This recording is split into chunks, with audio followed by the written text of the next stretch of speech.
बीते 25 जुलाई से छात्र आंदोलनरत हैं और आज 24 घंटे के भीतर ये दूसरी वार्ता छात्रों से करने जा रही है सरकार।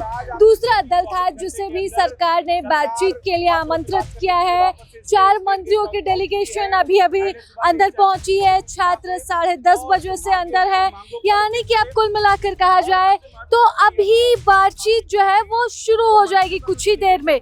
और उम्मीद है कि कल जब 1 से 1.5 घंटे की वार्ता चली है तो आज भी लगभग उसी समय सीमा के अंदर जो है ये बातचीत खत्म होगी। छात्र अपनी मांगों पर अडिग है। मांगे हैं कि जो 3 मांगे, जेपीएससी सीजीएल की परीक्षा, जेएसएससी सीजीएल की परीक्षा रद्द हो, इसके अलावा 14वीं जेपीएससी परीक्षा जो है वो रद्द हो। जेएसएससी सीजीएल की परीक्षा में जो धांधली थी वो यहाँ पर धांधली खत्म हो जाए, उसमें अनियमितताएं थी उस पर जांच, और जो नियुक्तियां थी वो रद्द हो। तो तमाम मांगों के साथ ये छात्र यहाँ पर प्रदर्शनरत है। आज 8 छात्रों का दल यहाँ पर मिलने के लिए गया है सरकार से, और जब मंत्रियों से मुलाकात होगी, भेंट होगी, तो इस मुलाकात भेंट में छात्र अपनी मांगों को एक बार फिर से दोहराएंगे और मंत्रियों की तरफ से आश्वासन यकीनन दिया जाएगा। क्योंकि कल भी जब यहाँ पर बैठक हुई थी तो मंत्रियों ने उनकी मांगों को सुना था और आश्वासन दिया था कि मांगे यकीनन मानी जाएगी। आज भी आपको वही तस्वीर आपको लगभग देखने को मिल रही है कि किस तरह से यहाँ पर छावनी में स्टेट गेस्ट हाउस को तब्दील कर दिया गया है। यहाँ पर पुलिस बलों की तैनाती है और यहाँ पर सुरक्षा के यहाँ पर व्यापक इंतजाम है।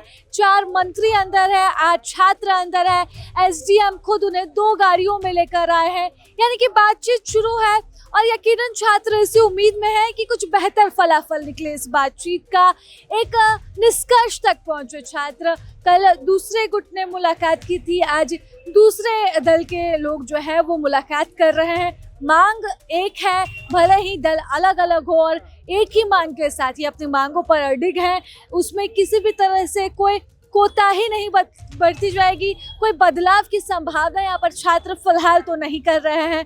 देखने वाली बात रहेगी कि आज की ये बैठक जो है वो कितनी सफल हो पाती है। और स्टेट गेस्ट हाउस में जब तस्वीरें निकल कर आएंगी बाहर, छात्र क्या बोलते हैं, ये भी बड़ी बात यहाँ पर देखने को मिलेगी कि क्या छात्रों की मांग जो है वो मानी जाती है। और जब छात्र यहाँ बाहर निकल कर आते हैं तो उनके चेहरे पर क्या वो एक खामोशी रहती है या फिर वो संतुष्टि के साथ बाहर आते हैं। क्योंकि कल रात की जो तस्वीर देखने को मिली थी वो दूसरी तस्वीर थी। छात्र संतुष्ट जरूर थे लेकिन नाखुश थे, क्योंकि उनकी मांगे सिर्फ सुनी गई थी। सरकार ने अपनी तरफ से कोई नई बात यहाँ पर नहीं कही थी, यानी कि नए वार्ता का दौर भी देखने को मिलेगा। लेकिन फिलहाल आज की इस वार्ता से भी बहुत उम्मीदें हैं। इस बातचीत में बस इतना ही। सहयोगी कपल के साथ मैं राजलक्ष्मी, प्रभात खबर से। प्रभातखबर.com, विश्वास वही, रफ्तार नहीं।